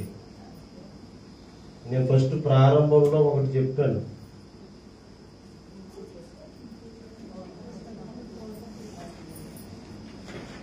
ఏ సత్వం? ఎవరికి వస్తుంది వారసత్వం? ఎవరి మాట? దేవుడి మాటలు మీకెవడు చెప్పాడు? అర్థమవుతుందా? దశ భాగం తెచ్చండి, నేను కోళ్ళు గురించుకుంటాను, బంగ్లాలు కొనుక్కుంటాను, స్థలాలు గురించుకుంటాను, పొలాలు వేసుకున్నట్లేదు. అలాగంటే మీకు బాధలు వచ్చేస్తే మళ్ళీ మీరు పరలోకంలో డబ్బు దాచుకోండి. విడిచి వెళ్ళవలసిన లోపం ఉంది. అసలైంది నకిలీది, ఇది ఛాయ, అది శాశ్వతమైంది. అర్థమవుతుందా? విడిచి వెళ్ళవలసిన లోపం ప్రతి మనిషికి ఏముండాలి? జ్ఞాపకం ఉండాలి. దేవునికి స్తోత్రం కలుగునుగా. ఆ వారసత్వాన్ని మనం పొందుకోవాలంటే భూమి మీద మనకి ఇష్టానుసారమైన జీవితాన్ని జీవిస్తే పొందుకోలేని ప్రియులారా. దేవునికి స్తోత్రం చెప్పండి అందరూ కూడా. తొందరగా ఇదిగో నా తండ్రి చేత ఆశీర్వదింపబడిన వారులారా రండి. లోకము పుట్టినది మొదలుకొని మీ కొరకు సిద్ధపరిచిన రాజ్యం స్వతంత్రించుకోనండి. ఎందుకు రాజ్యం ఇస్తున్నాడంటే, ఎందుకు ఇస్తున్నావు ప్రభా? ఈ యొక్క పరలోక రాజ్యాన్ని మాకు వారసత్వంగా మాకెందుకు ఇస్తున్నావు అని వేళ మనం ప్రశ్నించగలిగింది అని చెప్తున్నాడు. నేను ఆకలి కొన్నాను. ఏ కొన్నాను? భూమి మీద నీవు ఎప్పుడు ఆకలిగా ఉన్నావు? నువ్వు పర్లోక రాజ్యంలో కదా ఉంటా కదా. దేవుడు ఎక్కడున్నాడు? నేను ఆకలి గుంటిని, మీరు నాకు భోజనం పెట్టితిరి. నాకు దాహం కలిగి ఉన్నాను, నాకు దాహాన్ని తీర్చితిరి. నేను పరదేశినై ఉంటిని, నన్ను చేర్చుకుంటిరి. నేను వస్త్రహీనుడైనై ఉంటిని, నాకు బట్టలనిచ్చితిరి. నేను రోగినై ఉంటిని, నన్ను పరామర్శించడానికి వచ్చారు. మీలో ఎవరైనా మన సంఘస్థులు వ్యాధిగా రోజులుగా ఉంటే మీరు వెళ్తారా? వెళ్ళరా? మీరు ఎప్పుడు వెళ్తారు? మీ అమ్మకో, మీ నాన్నకో, మీ అక్కకో, మీ చెల్లికో, బాబుతో మాత్రం వెళ్ళిపోతాం. మరి సంఘస్థులు, సంఘ విశ్వాసులు, ఏమైనా సంఘ సహోదరులు అటువంటి వారు కాదా? వెళ్ళమని చెప్పిన వెళ్ళాం మనం. స్పెషల్ రిక్వెస్ట్ చేసినా కూడా వెళ్ళాం మనం. ఆయన ఏమంటున్నాడు? నేను రోగినై ఇంటిని. ఇప్పుడు చూసి ఏ స్టేజ్ దగ్గర ఇంటికి నువ్వు ఇలా మీరు ఇలా మనం చదవాలి. చెరసాలలో నుండి నా యొద్దకు వచ్చిద్దరు నేను చెప్పును. అందుకు నీతిమంతులు, ఈ గొర్రెలు అంటున్నారు, గొర్రెలు నీతిమంతులు అంటున్నారు, ప్రభువా ఏంటి నీవు ఆకలిగా ఉన్నావా? నీవు దప్పికొన్నావా? నీవు వస్త్రహీనుడై ఉన్నావా? నీవు పరదేశమై ఉన్నావా? నిన్ను మేము చేర్చుకున్నామా? నువ్వు దిగంబరిగా ఉన్నావా? నీకు బట్టలు ఇచ్చామా? నువ్వు రోగులై ఉన్నావా? నిన్ను మేము చూడడానికి వచ్చామా? నువ్వు చెరసాల్లో ఉన్నావా? నిన్ను మేము చూచామా? నీ ఎప్పుడు ఎదుగు వచ్చిద్దామని యేసుక్రీస్తు వారిని నీతిమంతులు, గొర్రెలు కుడివైపు ఉన్నవారు అడుగుతున్నారట. అందుకు యేసుక్రీస్తు వారు అన్నారంట, మిక్కిలి అల్పులైన ఈ నా సహోదరులలో, మిక్కిలి అల్పులైన ఈ నా సహోదరులలో ఒకరికి మీరు చేసి తిరిగి కనుక నాకు చేసి తిరిగి అని చెప్పారు.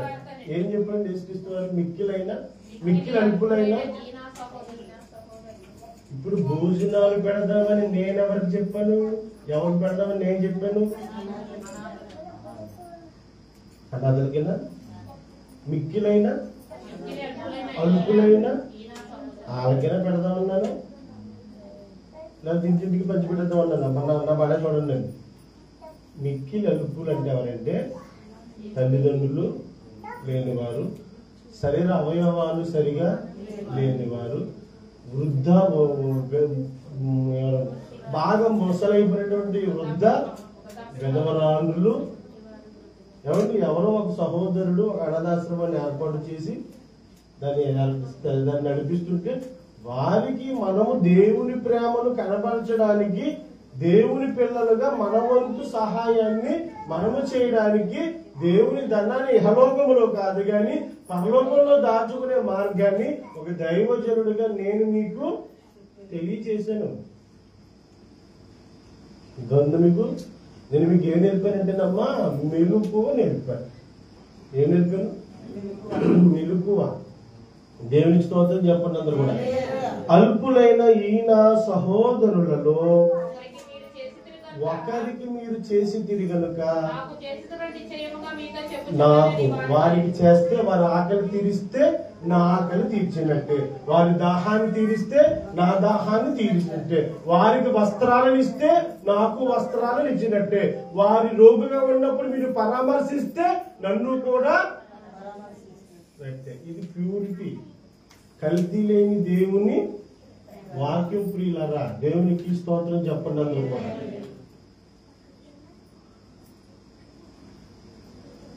ఈ మాటలు, ఇటువంటి మాటలు పరిశుద్ధ గ్రంథంలో దేవుని మనసులోని మాటలు ప్రియులారా. ఇవన్నీ కూడా ఇప్పుడు నీతిమంతులు వచ్చేస్తున్నారు, ప్రభువా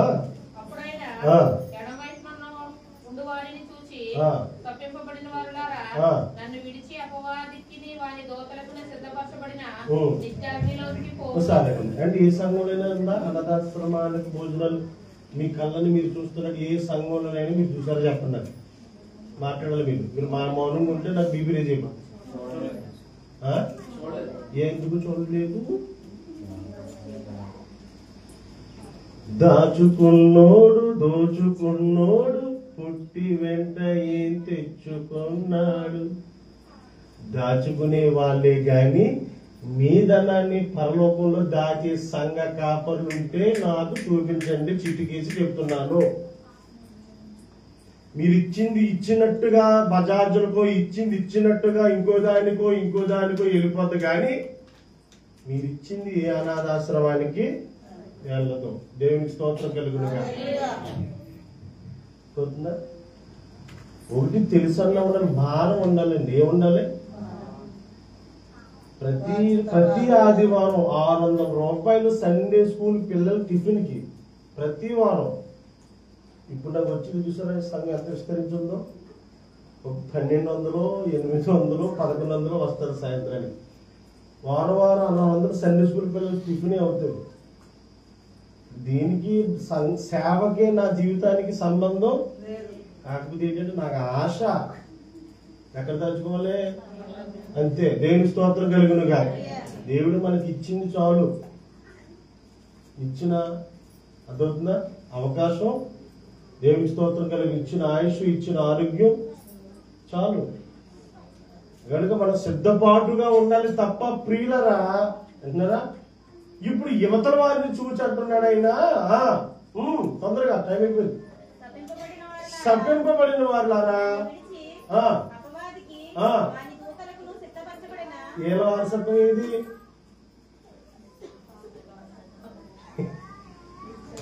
ఏ వారసత్వం ఏది? పాతాళం. మీ వారసత్వం ఏది అమ్మా? నేను మీకు ఏ వారసత్వాన్ని ఇవ్వాలనుకుంటున్నాను? అదవుతుందా? బైబిల్లో క్లారిటీగా ఉంది. ఒక దీనుడికి, ఒక దరిద్రునికి, ఒక భేదవాడికి, ఒక గుడ్డివాడికి చేస్తే అది ఎవరికి చేసినట్టు అన్నాడు ఆయన? చేసినట్టు వాక్యం ఉంది అక్కడ. దేవుడు యేసుక్రీస్తు ఈ చెప్పింది ఎవరు? యేసుక్రీస్తు వారే చెప్పారు. మీకు అర్థమవుతుందా? కనుక మన సంఘముగా కొన్ని కమిట్మెంట్లు మనం తీసుకుంటున్నామంటే ఈ పరిచర్యలో మనందరం ఎలా ఉండాలంటే చెప్పండి, ఎలా ఉండాలంటే పారిభాగస్తులుగా ఉండాలి.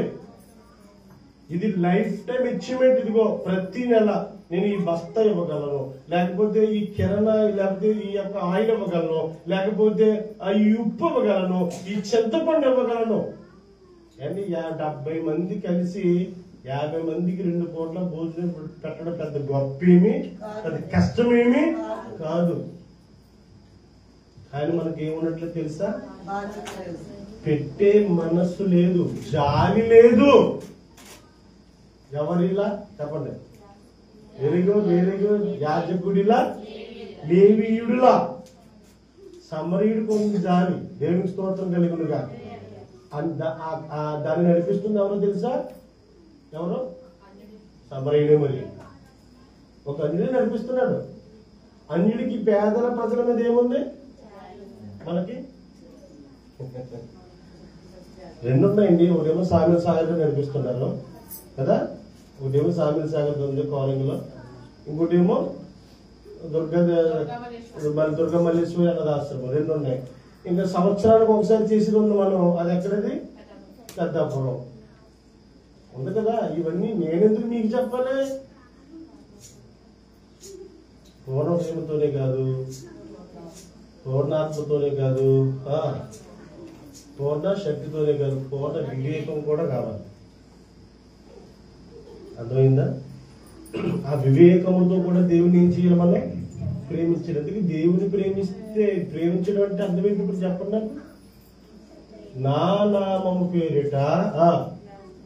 నామము పేరిట గ్లాసుడు చలి నీళ్లకు కూడా ఏమిస్తానన్నాడు? ప్రతిఫలం ఇస్తానన్నాడు.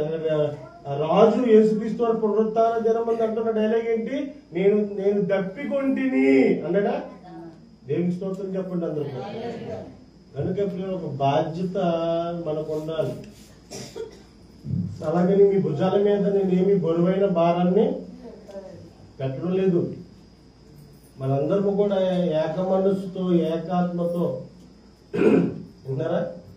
ఒక అనాథాశ్రమాన్ని సంవత్సరానికి ఒకటి, ప్రతి నెల 10 మంది మనందరం కూడా 4 చేతులు వేసుకుంటూ అండ్ ఎంతో మంది మన కుటుంబీకుల కొరకు అండ్ ఎన్నో వ్యాధులు వస్తాయి, బాధలు వస్తాయి, ఇరుకులు వస్తాయి, ఇబ్బందులు వస్తాయి. కానీ వారిని కూడా మన తోటి సహోదరులుగా మనము కూడా భావించాలి ప్రియులారా. దేవునికి స్తోత్రం కలుగునుగా. ఇదేదో ఒక నెల ఇష్టం ఉన్నప్పుడు, లేకపోతే మన ఊపి ఎక్కువైపోయినప్పుడు కోపం ఎక్కువ. కమిట్మెంట్ అంటే అర్థం ఏంటి చెప్పండి? కమిట్మెంట్ అంటే అర్థం ఏంటమ్మా? బాధ్యత. ఖచ్చితంగా అది చెయ్యాలి. అది ఏ రీతిగానైనా మనం ఏం చేయాలి? ఆ కమిట్మెంట్ ని మనం ఖచ్చితంగా చేయగలగాలి ప్రియులారా. దేవునికి స్తోత్రం చెప్పండి అందరూ కూడా. ఇక్కడ ఈ ధర్మశాస్త్రోపదేశకుడికి, ఈ లేవీయుడికి ఏమండి వీళ్ళు చదువుతున్నారు కానీ భావము వారికి అర్థము కాలేదు ప్రియులారా. అందుకే యేసుక్రీస్తు వారు ధర్మశాస్త్రోపదేశకులతో ఏమన్నారు? నీవును ఎలాగ చెయ్యి, సరిగ్గా చదవండి, కాదు, నీవును ఎలాగూ చేయము కింద 36 నుంచి, కాగా దొంగల చేతిలో చిక్కిన వానికి ఈ ముగ్గురిలో ఎవడు పొరుగువాడని నీతో తోచుచున్నదని యేసు అడుగగా అతడు అతని మీద జాలి పడిన వాడే అని. ఎవరు పొరుగువాడు? ఇప్పుడు సమరయుడు పొరుగువాడు. జాలి పడిన వాడే పొరుగువాడు. ఇప్పుడు పొరుగువాడిని ఏం చేయమన్నాడు ఆయన? పొరుగువాడిని ఏం చేయమన్నాడు ఆయన? ప్రేమించమన్నాడు. దేవునికి స్తోత్రం కలుగునుగా. పొరుగువాడంటే అర్థం ఏంటి చెప్పమంటారా? మనవాడని కాదు, మనోళ్ళకి చేస్తాను, మా ఊళ్ళకి చేస్తాను అన్న ఒక కట్ట పద్ధతి కాదు. యేసుక్రీస్తు అందరికీ ప్రభు. నీతిమంతుల మీదను అనీతిమంతుల మీదను వర్షము కురుస్తుంది. దేవునికి స్తోత్రం కలుగునుగా. కనుక దేవుని పిల్లలుగా ప్రియులారా, దేవుని ప్రేమించడం అంటే మనం తెలుసుకోవాలి. మనం ప్రార్థించాలి, మంగళవారం ప్రార్థన చేసి మన కుటుంబం కొరకు తీసుకోవాలి, ఉపవాసాలు ఉండాలి, కత్తి ఇవన్నీ ఉండాలి. వీటితో పాటు ప్రియులరా పొరుగు వారిని ప్రేమించే మనస్సు మనము కలిగి ఉండాలి. దేవునికి స్తోత్రం కలుగునుగా. సేవ అందుకంటాడు కదా భక్తుడు, సేవ అంట మీరు మనుషులకు చేసినట్లుగా కాక. రిఫరెన్స్ తీయగలరు తొందరగా? ఎఫెసీయులకు రాసిన పత్రిక ముగించేస్తున్నాను. ఎవరు ఇందులో నేను చెప్తాను కదా, అందరూ బైబిల్ చదువుతారు, అందరూ చదువుతారు, కానీ అందులో భావాలని మనం ఏం చేయగలగాలి? అర్థం చేసుకోవాలి. అర్థం చేసుకుంటే సరిపోదు, దాని క్రియల రూపంలో బయటికి తీసుకెళ్ళాలి. దేవునికి స్తోత్రం కలుగునుగా. ఎఫెసీయులకు రాసిన పత్రిక 6వ అధ్యాయము 7వ వచనం. అమ్మ తీసారా? పచ్చింకు ఇమ్మంటారు నా దగ్గర? పచ్చింకు ఉంది నా దగ్గర. 3 పెన్నులు ఉంటాయండి, రెడ్ ఇంకు, నల్ల ఇంకు, పచ్చింకు. ఎందుకంటే పిచ్చోని కదా, మరి పిచ్చికి గీతలు అలాగే పెట్టుకుంటాను ఇలాగ. చదవమ్మా. ఎఫెసీ 6 మంచిగా కొంచెం గట్టిగా పెన్నుతో అలా దిద్దుకోండి అక్కడ. ఎందుకంటే ఇటువంటివన్నీ మనకు అవసరమైనటువంటి సందేశాలు పిల్లరా. మనుషులకు చేసినట్టు కాక ప్రభువునకు చేసినట్టే ఇష్టపూర్వకముగా సేవ చేయండి. దీనంత నరకం ఇంకోటి ఉండదు. నా రిక్వెస్ట్ ఏంటో చెప్పమంటారా? నా కోసం మీరు మరీ ఎక్కువగా ప్రార్థన చేయండి. ఈ వెన్నుపోట్లు ఇవన్నీ నేను తట్టుకోలేకపోతున్నాను.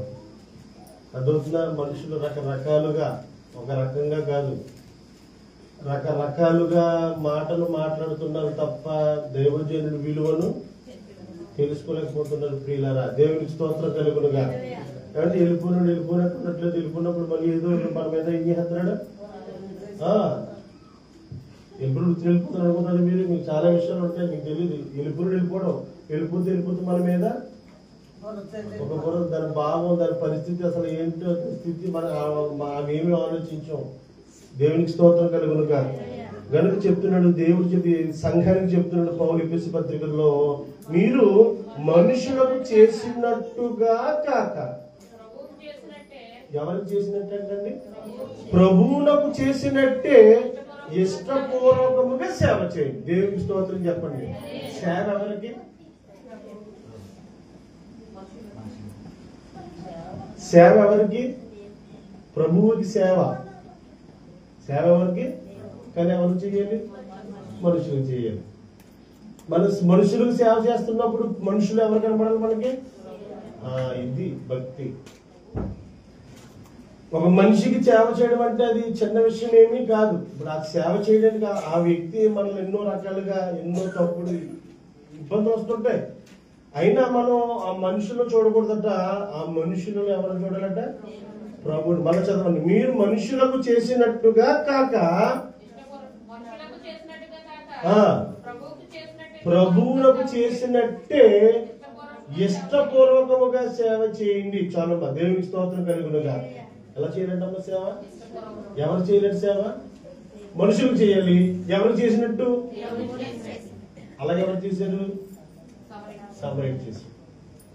అందుకే యేసుక్రీస్తు వరకు మంచి పేరు ఉంటుంది. మంచి సమరయుడు. అసలు సమరయుడు కదా ఆయన కదా. ఆయన ఎవరు?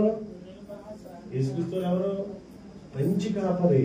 కానీ ఆయనకి మంచి సమరయుడి పేరు ఎందుకంటే అన్యుల లేకపోతే వేరే వేరే కాదు, అందరూ పరలోకపు తండ్రి పిల్లలే. సో అందరి కొరకు యేసుక్రీస్తు అందరికి చెప్పారు. అందరికీ ప్రభువు అయిన, కొందరికి కాదు. భూమి మీద ఉన్న వారందరూ కూడా ఎందరిలో నుంచి వచ్చారు? ఒకరిలో నుంచే వచ్చిన వారు మనందరం కూడా. సో దేవుడు మనకు అప్పగించిన బాధ్యతను, వాక్యానుసారమైన భక్తిని మనం చేయాలి. సేవ దేవుని వైపు చూడాలి. మనుషులకు చేసినట్లుగా, దేవునికి చేసినట్లుగా మనుషులకి ఏం చేయాలంట? ఇష్టపూర్వకంగా చేయాలి. ఇష్టపూర్వకంగా సేవ చేయాలి. మనం ఏమైనా ఒక ఇచ్చే విషయంలో, కొందరికి పెట్టే విషయంలో ఏం చేసినా బలవంతంగానో అయిష్టంగానో కాదు, ఇష్టంతో ఇవ్వాలట, ఇష్టంతో పెట్టాలట. సేవ ఎలా చేయాలట? ఇష్టపూర్వకముగా చేయండి. దేవునికి స్తోత్రం కలుగునుగా. ఆ రీతిగా ఎవరైతే చేస్తారో అట్టి వారికి దేవుడు ఏమిస్తున్నాడంటే ప్రియులరా, ఏమిస్తాడంటమ్మా? వారసత్వం ఇస్తాడట. ఏ వారసత్వం అది అమ్మా? పరలోక రాజ్యపు వారసత్వం. అది ఊరికినే వచ్చేసేది కాదు. నేను ఆదివారం వెళ్ళొచ్చేస్తానంటే కాదు. ఆ యొక్క దైవజనుల ద్వారా దేవుడు నేర్పిస్తున్న మాటల ప్రకారం మన ఆత్మను బలపరుచుకుంటూ ఉంటారా, మనం ఆత్మీయ జీవితంలో ముందుకు కొనసాగుతూ అనేకులకు సహకారులుగా ఉంటూ ఆ నిత్య రాజ్యాన్ని వారసత్వముగా సంఘమంతా పొందుకొనును గాక. అటు రీతిగా మన బ్రతుకాల్లో ముందుకు కొనసాగాలని దేవుడు ఆశిస్తున్నాడు. కనుక పిల్లరా, ఇది మొదలుకొని మనందరం కూడా ఒక కమిట్మెంట్ ఖచ్చితంగా ప్రతి నెల అనుకున్నామంటే ఇది ఖచ్చితంగా అది జరగాలి. కష్టమైన నష్టమైన ఏది ఏమైనా మళ్ళీ చెప్తున్నాడు, మన కొరకు కాదు, మన కొరకు కాదు కానీ పొరుగు వారిని గూర్చి, వాళ్ళు పొరుగు వారు తింటున్నారో ఉంటున్నారో, పొరుగు వారు కట్టుకుంటున్నారో లేదో, పొరుగు వారిని గూర్చినటువంటి ఆలోచనతో మన భక్తి జీవితంలో ముందుకు కొనసాగుదాం. దేవుడు మిమ్మల్ని, మీ కుటుంబాలను ఆశీర్వదించి దీవించును గాక. పరిశుద్ధుడా, ప్రేమ కలిగిన తండ్రి, మీ ఘనమైన శ్రేష్టమైన పరిశుద్ధమైన నామానికి వందనాలు, స్తుతులు, స్తోత్రములు. నాయనా, ఇప్పటి వరకు మమ్మల్ని మరుగుపరిచారు నీ అమూల్యమైన మాటల చేత. ఇదిగో యాజకుడు లేవీయుడి యొక్క పరిస్థితి ఎలా ఉందో, నేను ధర్మశాస్త్రమును విన్నవారు నీతిమంతులు కాదు కానీ ధర్మశాస్త్రం వినిన మాటల ప్రకారం జరిగించిన వారి నీతిమంతులని లేఖనాలను బట్టి ఇదిగో యాజకులు వింటున్నారు, బోధిస్తున్నారు నాయన. నేను లేవీయులు తండ్రి నాయన ఇదిగో మందసములు పరిచర్య చేస్తున్నారు కానీ సమరయుడు అని తండ్రి నాయన కొర ప్రాణంతో ఉన్న వారి ప్రాణాన్ని, ఆకలిని, ఈ వస్త్రాన్ని, దప్పికను తీర్చలేనటువంటి జాబితాలో వారు ఉన్నారు. ప్రభువా, ఉదయకాల సమయంలో నీ యొక్క సన్నిధానములో మేము ఏ విజయ జాబితాలో ఉన్నామో ఒక్కసారి మమ్మల్ని మేము పరీక్షించుకుని, ఇది మొదలుకుని ప్రభునైనా భూమి మీద మీ కొరకు ధనమును కూర్చుకొనవద్దు, పరలోకములో కూర్చుకొనమని యొక్క లేఖనాలను బట్టి మేమందరి బట్టి జ్ఞానం కలిగి మేము జీవించడానికి కృప చూపించమని బలా నమ్మకమైనటువంటి సంగమా, బలా నమ్మకమైన దాసుడా అని తండ్రి మీ చేత పిలిపించుకునే గొప్ప ధన్యత మా సంఘానికి అంతటికి దయచేయమని, విన్న మాటలను ఏ ఒక్కరు అర్థం చేసుకోకూడదు, అర్థం చేసుకుని మీ కృపలో ధైర్యం నడిపించమని క్రీస్తు వారి నామం పెట్టి ప్రార్థన మనం గడుపుచున్నాము తండ్రి.